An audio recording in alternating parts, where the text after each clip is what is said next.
Welcome to Real Issue Podcast. I am your host, Martel Llewellyn. Guys, if you are a Miami Heat fan, continue to like, share, comment, subscribe. Thank you for all the support. If you're an NBA fan, subscribe to the channel, and thank you for all the support. So Jimmy Butler said that the Miami Heat's rebounding and defense was horrendous in the loss to the Atlanta Hawks 116 to 105 in that play-in game. And he's right. The Miami Heat, they got out-rebounded by 20. Clint Capella had 21 rebounds. And once again, it just all comes down to personnel. People want Bam Adebayo to have 30 points and 30 rebounds. It's impossible. A lot of people were saying, how come we're not playing Zeller? How come we're not playing Love? How come we're not playing Yurtseven? I will say all three of them will probably help on the rebounding aspect, but in terms of defense, they're going to get blown by, especially like in a game with John Collins, Clint Capella, that guy named Okongwu. Like, they're not going to be able to keep up. It's a huge mismatch for them. I will say Zeller's probably the only one that can give you those minutes.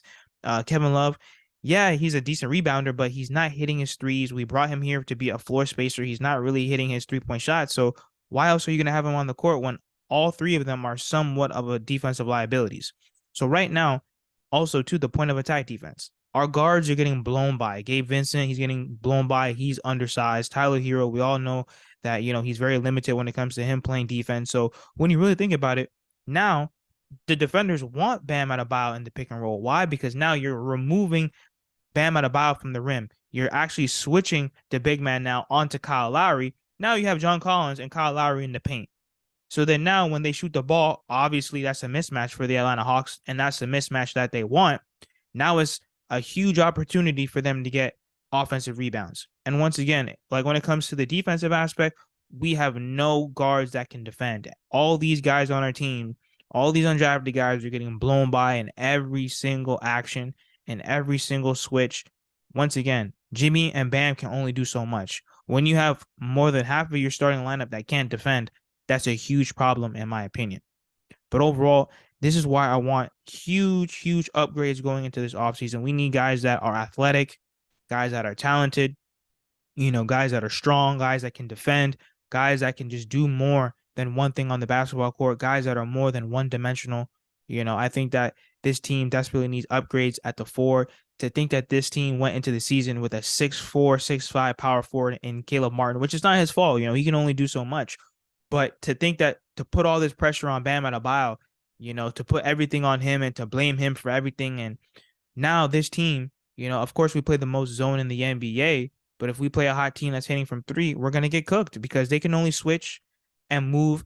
And that's what people don't understand is that these guys aren't going to get any faster on the Miami Heat. They're not going to get any quicker. You know what I mean? Like, it all comes down to personnel, in my opinion. And that's why this roster desperately needs to improve. That's why Bam is frustrated because, he has to pretty much cover for everyone. So pretty much he's guarding 1 through 5. He's being removed from the paint. He's guarding guys on the perimeter. And that's not his job. He shouldn't have to pick up everyone's slack. He shouldn't have to block all the shots, get all the steals, guard the big man, guard the guards. It's absolutely ridiculous, in my opinion. And Jimmy Butler's right. The rebounding and the defense on this team is horrendous. Once again, we're using 6'5" guys, to pretty much battle power forwards and centers in the NBA. To think our best defensive player is 6'9". That's really only going to get you so far when other teams have big guards, big wings, and centers on the team. It's a really huge deficiency on this team that we are so small and we haven't learned our lesson.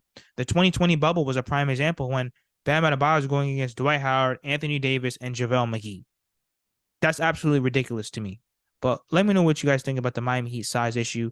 Let me know what you guys think in the comments. Like, share, comment, subscribe as we continue to push to 2,000 subscribers.